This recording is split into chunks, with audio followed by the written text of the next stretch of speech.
There's actually two of them look a little bit like zebras. Those are called okapi. Even though they look like zebras, they're actually not related to them at all. Those things are much, much closer relatives to giraffes than anything else around here. Gonna head down around the watering hole here next. Sometimes you see some pretty rare animals this way, like black rhinos. Now, as large and powerful as the rhinos are, they still do have one predator in the world today, and that predator does happen to be poachers. Sadly, the poachers have dwindled their numbers down to near extinction in Africa. There's only about 5,000 of those guys left. So when we see one all the way up there, it's pretty cool. Definitely very, very, very lucky to see one too. So get a good look at that guy.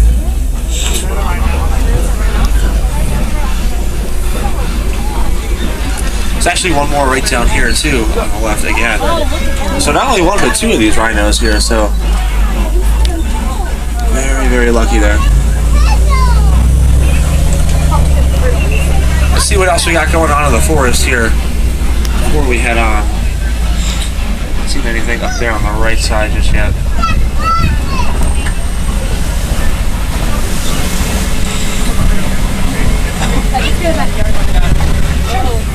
A couple of those white birds up there, those are egrets, I think. Pretty sure. Nothing much else going on up there though, so I think we're gonna keep moving on here. We got a pretty good start though. We saw a few different antelope species. We found a couple of birds and a pair of rhinos out there. So hopefully all that good luck will stick with us now as we head a little farther in. We're gonna take this road. Let's see where it's gonna lead us on to next. Well, it looks like it's taking us out of the forest actually and down into the Safi River. The river here is a good place to try and spot some hippos. Actually, there's a pair of them down there on the right side. Now, if you can't see those ones too well just yet, don't worry, folks. There's usually a pretty big group of them around here, and I think I know where they like to hang out, so we're going to try and find those ones.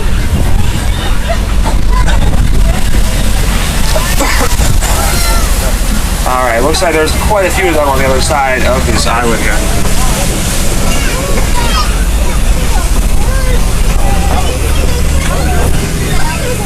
Alright, there you go. Quite a few of them right down there.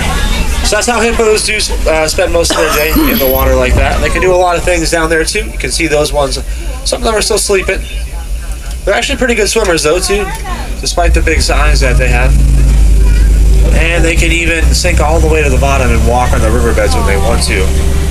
Can hold their breath under there for about 8 minutes at a time. It's quite a bit longer than the rest of us.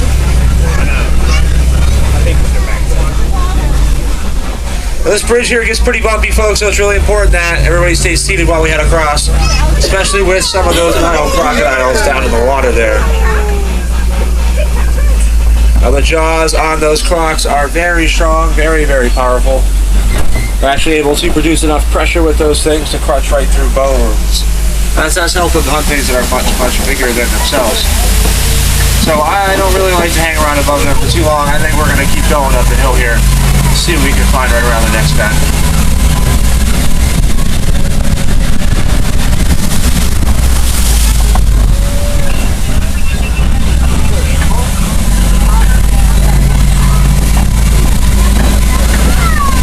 Got this really strange looking tree coming up here on our right side now.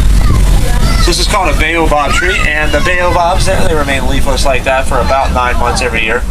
It does help them to survive in Africa with very, very little water. We'll probably see more of those along the way, but right through here, you're going to get to see one of my favorite views on the whole reserve. These are the Serengeti grasslands, and they span for hundreds of miles across all of Africa. They act as a superhighway for many of the migrating animal species around here, but they're also home to some of those more famous critters too, like lions, elephants, and giraffes. So I'm hoping to find some of those for us today. Let's see though. Looks like there's a larger clearing out there on the right. We're going to head around towards that, but got to get through these trees here first. So definitely keep your eyes open for anything else you might find along the way. I definitely see a couple of animals right out there. Going to get a little closer to those guys here in just a minute or two. But we don't want to miss anything that could be hiding under a tree or behind a bush or anything too.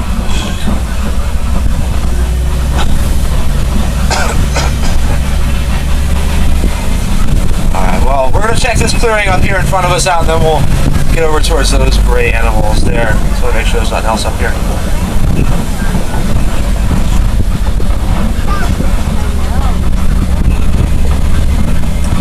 Doesn't Doesn't really look like there's anything out there on the left just yet, but here we go. We got the wildebeest now on our right side. So the wildebeest, they are part of one of the largest animal migrations here in Africa. And every year you can see hundreds of those ones migrating right across the savannah looking for fresh grass to eat. So I'd say that's a pretty small group of them right there. Only a few. Pass through some of these termite mounds now on our way up. Those are kind of those orangish reddish hills you see on both sides of us.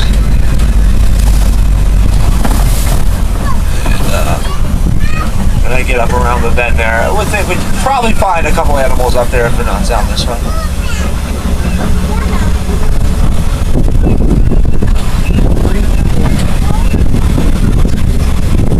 Let's see once we get up there.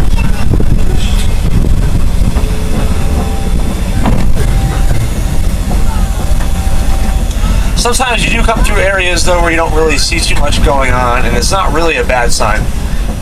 Usually just means that the animals migrate a little farther up the savannah. They do move around out here quite a bit. So every now and then they move back and forth. It does make it pretty tough for us to actually know where they're going to be. Check up here though.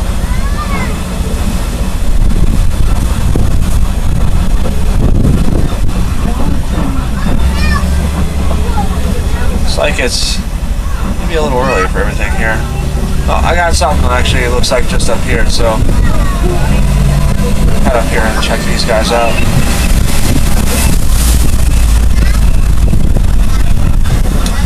It's coming up on the left side.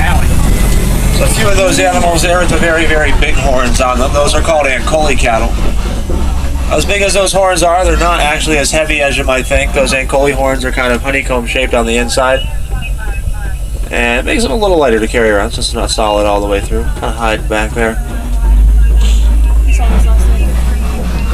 Alright, well, it looks like most of the things out here are hiding pretty well so far, but we got a long way to go yet, folks. So we're going to keep heading on right up through this little passageway, and we'll see what we can find on the other side of that.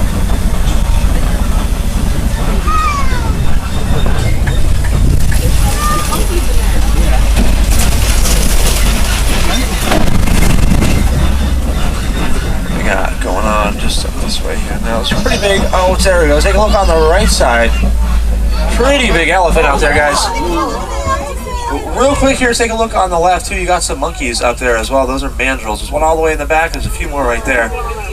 Now, that elephant looks like he's by himself, so I'm going to guess he's a male elephant. They do tend to go off on their own a little more than females do. But where there's one elephant, you can't usually bet on there being a few more around. They like to travel in larger herds usually. So we're going to head on and maybe see if any of his buddies are around here. Try and get an even better look at them, since it's not really showing you his best side right there.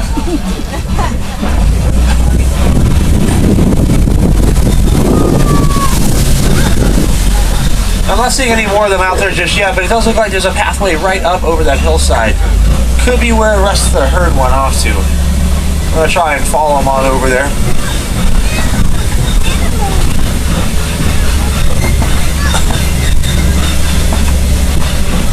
I think this bridge here might be our only way over too. So let's go ahead and make our way across this thing.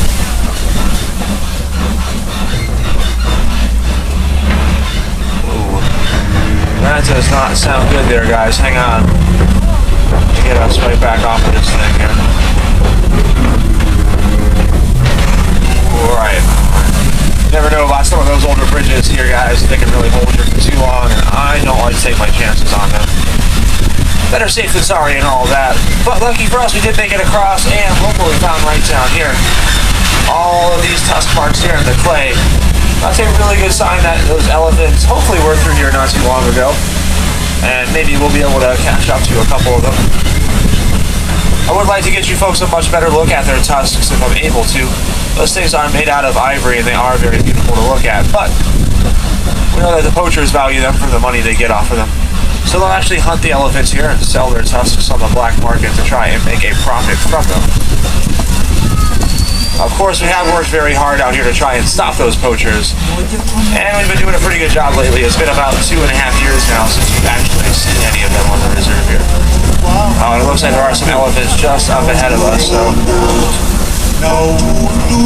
They're down by their watering hole right now, but they might be moving up here, so we'll hang on for just a second or two, see if they come around the tree. If they don't, they're down there too. So that might be what we're doing. Oh, there he goes. Alright, so you can see that little guy out there. Not too old. It usually takes the elephants about 2 to 3 years to start growing those tusks in, so you really don't see any on that one there. So I guess probably about that old. Tough to tell. The little ones all look pretty similar without those things, though. I'll head down this way, see if there's any more of them right down here too.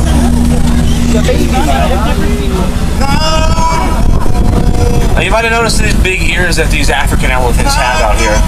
All the African elephants, oh, there goes that guy too, taking off down that way. Alright, well, he's heading down that way. I'm not sure exactly where that guy's going. Let's see if we can see him right over here. He's taking off all the way down that way, so I don't know where he's running off to, but that was kind of cool. Could be. I don't know. Took off real fast though. So we're gonna let this little bird here in front of us move out of the way. You can see all those other birds though on the island down there. Those are breeder flamingos, those pink ones. They're the whitest and palest pink flamingos in Africa. And the really, really bright flamingos that you're all very used to seeing probably are called lesser flamingos. It just doesn't look like any of those ones down there right now. So, got a few of them there. We're going to keep heading on because we still want to find some of those other well-known animals like lions and maybe a few other things out here too. Oh, or like this ostrich right up here. Alright. Yeah, well, there's some cool stuff up there too, guys, so we'll see. He's like, I'm not moving. Yeah, he doesn't really care that much. Actually, it's a she, so we're going to kind of hang out here.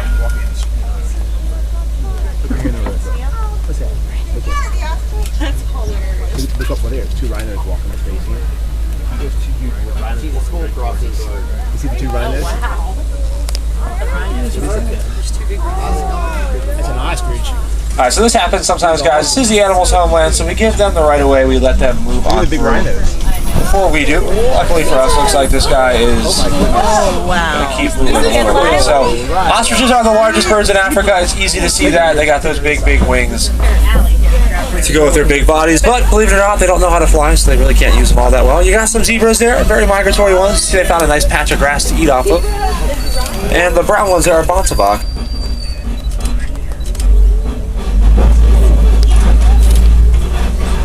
This was a good ride. You see a lot. Rhinos and antelope. Alright, so you got the Bontebok, you got the white rhinos there. I'm trying to get us around so that we can see them really well. Actually, these are pretty good here because there's even more of them out there. So lots and lots of good stuff here, guys. Now the white rhinos, just like the black rhinos, are also hunted and poached with the horns on their heads. It really has become a constant struggle to try and help protect them from the poachers. Now their horns, though, they're not made out of ivory or anything like the elephant tusks are. They're made out of something called keratin. And keratin is the same stuff that our hair and fingernails are made out of, believe it or not. So that's kind of neat if you think about it. Even more stuff going on up here. Look up on the hillside there, guys. Got a pair of cheetahs out there, actually, and the one was just running around on the top. So you got the one just kind of hanging out there. There's one more way, way, way up there. They are the fastest land mammals here in Africa, those ones. They can run up to about 60 miles an hour. That's pretty quick. But just like the rest of us too, cheetahs get very tired after a little while. So they can only do it for a couple seconds at a time. Yes.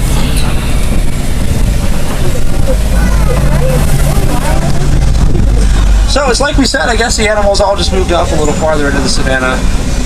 Saw just about everything right there. So a whole bunch of stuff. But we do have this rock formation in front of us now. This is called a kopje. And you can probably see that thing up there already. There's a lion. Right up there. Right up there. So there's a female up there on top of the rock. They like to stay up there because it gives them a really good view over the savannah. Lets them keep track of everything going on down below them. So there's a female. We're going to swing around this way and try and get a good look at the male here too, though. Just hang on for just a second here, guys. There he is. So pretty cool to see a pair of them like that. Sometimes you come through during the day and you don't see them too much. They're inactive actually for about 18 to 20 hours a day, those ones, believe it or not. Beautiful. That's because the lions there, they'll hunt during the nighttime. So they really just need to save out their energy for that instead of using it all up during the day. Look at the female from this side. So really, really cool. There's the male again. You got Two females up there. there's two females, yeah, all the way up there. How about that? So pretty neat. Well, they're cats, so they're pretty good at climbing things. Climb on up the rocks there. But that's pretty cool. So we found about 3 of them out there today. Really, really neat. Awesome thing I've ever seen. See a little pride like that. We got something else up here too. We got a warthog off there to our left. We got those big, sharp, pointy tusks on their faces. They use those things to fend off a lot of the predators that they might have around here. Don't think I'd want to mess with those tusks either, so I can understand that. The eggs down here on our left side are definitely ostrich eggs. Could belong to one of the ones that we saw before. They can weigh up to about 5 pounds each of those things. So they're pretty big, but you do need a big egg for a big bird like that.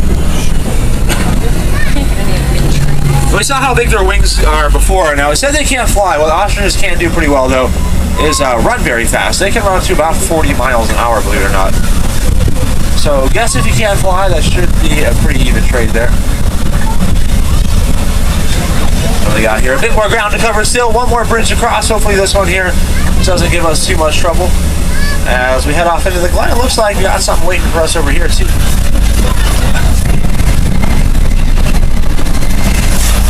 Alright, so that guy up there on our right side is called an addax. And I'm wondering if there's going to be any more of them around here. Oh yeah, there's definitely at least around here. Okay, so it's pretty cool. So you got a bunch of these addax out here. Now they have those really cool horns on their heads. Check those things out. I like those a lot. Very cool, very unique. Now the addax, though, they're pretty rare too. There's only about 300 of those guys left in the wild today. Not a whole lot roaming around out there anymore. And it just goes to show you it's not only the larger animals like rhinos and elephants that get hit by those poachers. Even those smaller antelope like those guys are affected too. So we do have to work very, very hard to protect all the different animals around here.